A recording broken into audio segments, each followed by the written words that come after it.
Alright guys, welcome back to your late 4:15 AM WWE Monday Night Raw, or should I say Tuesday morning Raw review. Absolute dead at the moment. I'm falling asleep here, so we'll try and get through this as quickly as possible, even though there was big news coming out of this Raw, so I should be pumped, I should be ready to go, but no, I'm still falling asleep unfortunately. Even the problem with Raw is it's 3 hours, even when there's something good on the show, even if there's like 30 minutes worth of good stuff on the show, that technically that's still only 1/6. You know what I mean? You've still got 2.5 hours of garbage, and I think that's what lets Raw down massively. But there was some decent stuff on tonight's show. Well, I say decent stuff. There was kind of one decent thing, and it just got spread out throughout the show. So we'll start off. Drew McIntyre comes out like an absolute jobber. Doesn't announce why he wasn't there last week. He's to say he's taking on Sheamus. He said he's not bothered about Miz being the champ or Bobby Lashley being the champ, and that he will beat whoever wins the title match tonight. He'll beat them at WrestleMania, so he isn't bothered. The Miz comes out, pleads with Drew McIntyre to help him. So he's saying that Drew McIntyre should be getting the title shot first, not Bobby Lashley.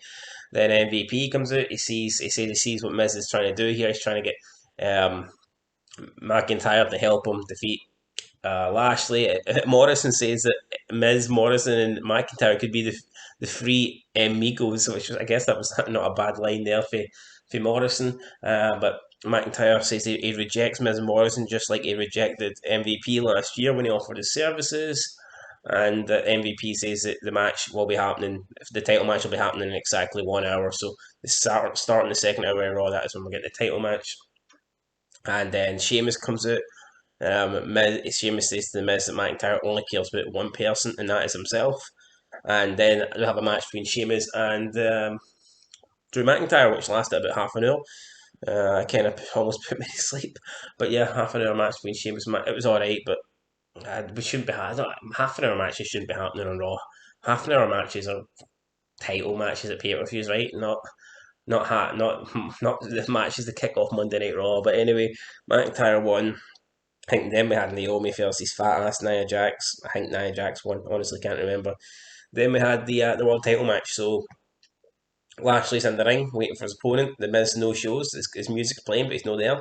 Camera cuts to the back. He's doubled over in pain. He says he's got cramps. He says he can't compete tonight. He needs more time.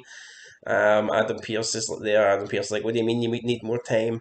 And Bobby Lashley runs to the back, grabs Miz, and throws him up against some box, and says that he's going to beat the piss out of him tonight. And then Adam Pearce announces that the match will actually happen at the start of the third hour. So in an hour's time, we're going to get the Lashley Miz match. So that gets announced.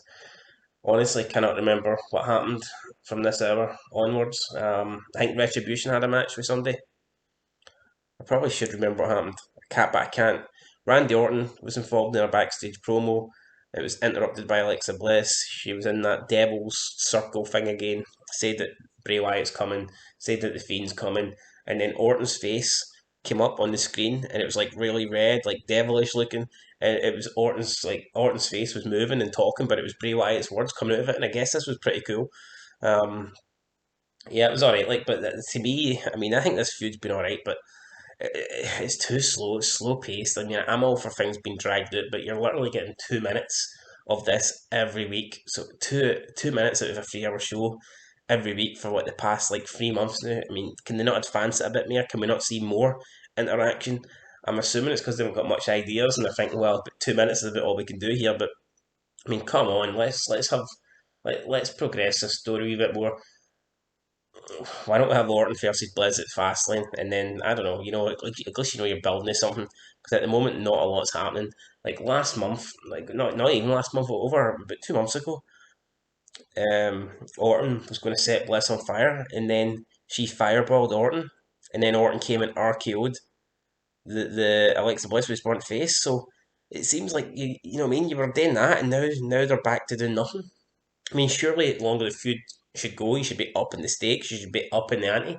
How can you go from, fireballing and burning someone to Orton, RKO, and Alexa Bliss to 4 weeks of just stupid backstage skits where they're not actually involved with each other? It doesn't make any sense to me. Then we had Charlotte Flair came out and said that She didn't, when she came back from injury, she didn't want to be in the title picture because Asuka's been a great champion. Like, you can even remember Asuka's been champion, right? She's been a terrible champion. But and Charlotte says she's going to challenge for the belt at Mania. Nobody wants to see that. Speaking of it, nobody wants to see fat ass Nia Jax comes out and Shayna Baszler. Shayna Baszler loses to Charlotte in a match. No, nobody fucking cares. Mustafa Ali beats Matt Riddle in a match after Retribution lost. Nobody cares. With no Jeff Hardy on the show until the main event. He comes out as a lumberjack. I mean, he looked pretty good at the Chamber, and then 2 weeks since then, he's done nothing apart from a job at Sheamus and stand about like a spare part. So I don't. I mean, how can you go anywhere when that's the booking? Then main event time, Miz and Bobby Lashley come out. Shane says that to make sure this match goes down properly, there's going to be a lumberjack match. Everyone comes out. The heels and faces are beside each other. See, when you see this, the Raw roster coming out for a lumberjack match, I mean, you literally 90% of it's fucking wasters. I mean, Drew Gulak, Lucha House Party, Retribution, they're all fucking bums. They're all jobbers. And then The Miz loses to Bobby Lashley in 3 minutes. Bobby Lashley absolutely destroys him, throws him out the ring. He gets thrown back in by Lumberjacks. He gets battered again by Lashley. He gets thrown back out. They throw him back in. He gets battered again by Lashley. Lashley puts him in the Hurt Lock and Miz taps out. And then after the match, he puts him in it again. Lashley celebrates with the title. And Lashley's your new WWE champion. So there you go, Lashley is the new champion. Should have been done a long, long time ago. But I do kind of feel a bit bad because I mean I think the Miz deserved a run. It's mental that the Miz never had a second run up until like 2 weeks ago. And now he's lost it already. But I do think the time was right to put the belt on Lashley. So I agree with the title change. I think it's just a shame that it had to come at the expense of the Miz. And I mean, who knows what will happen from here? Hopefully, Lashley doesn't lose this to McIntyre at Mania, or who knows?